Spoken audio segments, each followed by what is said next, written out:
ساری کہیں روز سے دم توڑ رہی ہے، ڈر ہے خبر بد نہ میرے منہ سے نکل جائے، تقدیر تو مبرم نظر آتی ہے ولیکن ایران کلیسا کی دعا ہے کہ مل جائے۔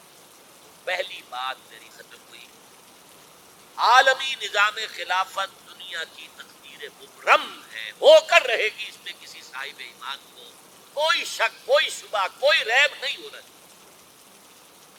البتہ اس کا اب دوسرا پہلو کیا ہے، اس کا آغاز کہاں سے؟ پہلی بات تو یہ، ہمارے بعض لوگوں کے ذہنوں میں سادہ ہے، سمجھتے ہیں کہ پوری دنیا میں ایک ہی دفعہ آ جانی چاہیے، یہ کوئی علاقائی خلافت تو نہیں ہو سکتی، خلافت تو عالمی ہو۔ ان سے میں کہتا ہوں عالمی خلافت کب تھی جناب؟ بالکل نہ، خلافت راشدہ میں عالمی ہو، کیا ہندوستان شامل تھا اس میں؟ کیا چین شامل تھا؟ کیا یورپ شامل تھا؟ اور پھر جو خلافت کے نام سے جو گروپیت چلی ہے، وہ بھی صرف آپ دور بنو امیہ میں کہہ سکتے ہیں کہ وہ پورا عالم اسلام کم سے کم اس کے تحت تھا۔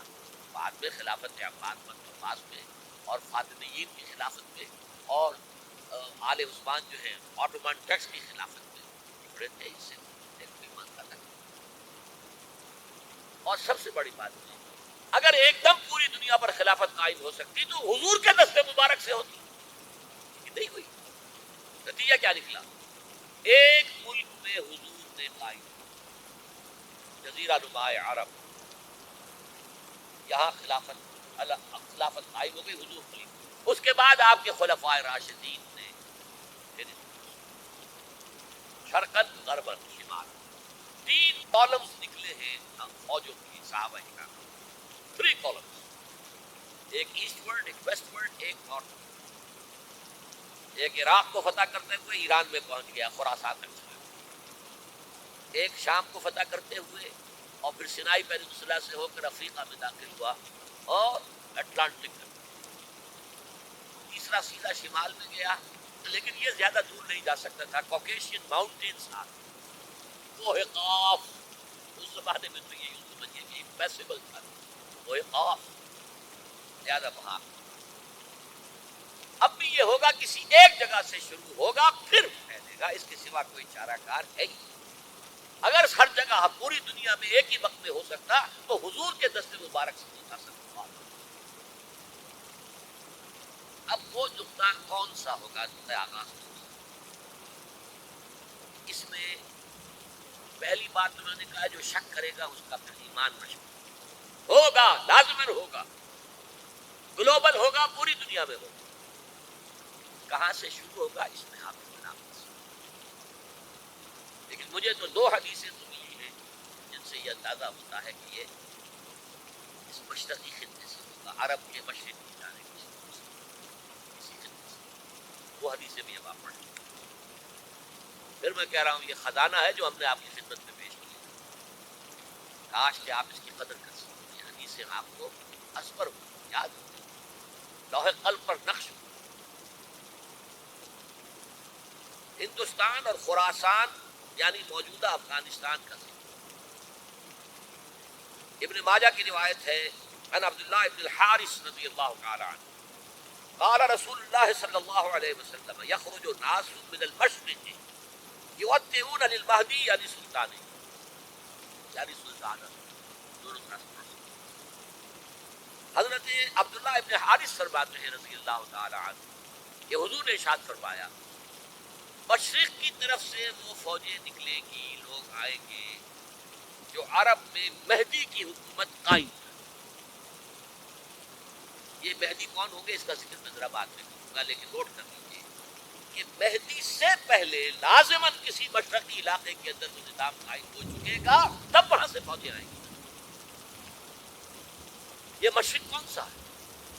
عرب کے مشرق میں آپ چلیے، ایران بھی آ جائے گا، افغانستان بھی ہے، اور اگر اسے اور موقع نہیں، یہ ہے عرب کا مشرق، اس سے فوجیں۔ اس کا کیا مطلب ہے کہ اس میں سے کسی جگہ پر نظام خلافت پہلے قائم ہو جائے گا تاکہ وہاں سے فوجیں جائیں گی جو جزیرہ نما عرب میں حضرت مہدی کی حکومت کو قائم ہو۔ اب دوسری حدیث یہ سنن ابن ماجہ کی حدیث جو میں نے آپ کو سنائی آپ نے پڑھی. دوسری عن ابی ہریرہ رضی اللہ تعالی عنہ، یہ ترمذی شریف کی روایت. قال قال رسول اللہ صلی اللہ علیہ وسلم یخرج من خراسان رایات سود لا يردها شيء حتى تنصب بإیلیا. خراسان کے علاقے سے سیاہ جھنڈے لے کر فوجیں آئیں گے، ان کا رخ کوئی موڑ نہیں سکے گا، ان کو پیچھے پھیر نہیں سکیں گے کوئی بھی، یہاں تک کہ وہ یروشلم میں جا کر زندے نصیب کریں. ایلیا حضور کے زمانے میں یروشلم، یہ یروشلم تھا جب حضرت سلیمان کی حکومت کی اور یہااں پر معبد سلیمانی ہیکل سلیمانی بنایا. پھر یہ یروشلم کی رہا ہے یہاں تک کہ 70 عیسوی میں جب ٹائٹس رومی جنرل نے اس کو گرایا، ختم کیا، سیکنڈ ٹیمپل گرا دیا اور یہاں سے یہودیوں کو کہا نکل جاؤ، یہاں سے کوئی یہودی باقی نہیں رہا، بالکل تہم بالا برباد کر دیا. اس کے کوئی 150 سال بعد ہیڈریان، رومن ایمپرر ہیڈریان، اس نے پھر دوبارہ آباد کیا. 150 سال تک بالکل بنجر اور بالکل غیر آباد. اب ہیڈریان نے جب آباد کیا تو اس کا نام ایلیا ہے، اب یروشلم نام.